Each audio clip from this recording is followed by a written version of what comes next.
পঞ্চম শ্রেণীতে পড়ি। আমি তোমাদের সামনে একটি কবিতা আবৃত্তি করে শোনাবো।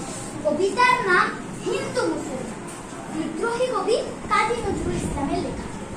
মোরা এক বৃন্তে দুটি কুসুম, হিন্দু মুসলমান, মুসলিম তার নয়ন মুখ,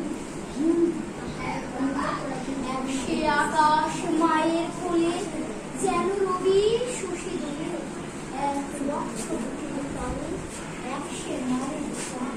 মোরা এক বৃন্তে দুটি কুসুম, হিন্দু মুসলমান, মোরা এক সে দেশের খাইব হাওয়া, এক সে দেশের জল, এক সে মায়ের পক্ষে ফল,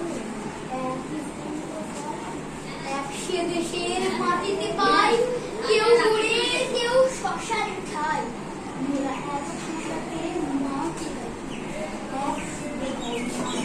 মোরা এক বৃন্তে দুটি কুসুম, হিন্দু মুসলমান, চিনতে নেড়ে আধার রাতে ওই মোরা হানাহানি।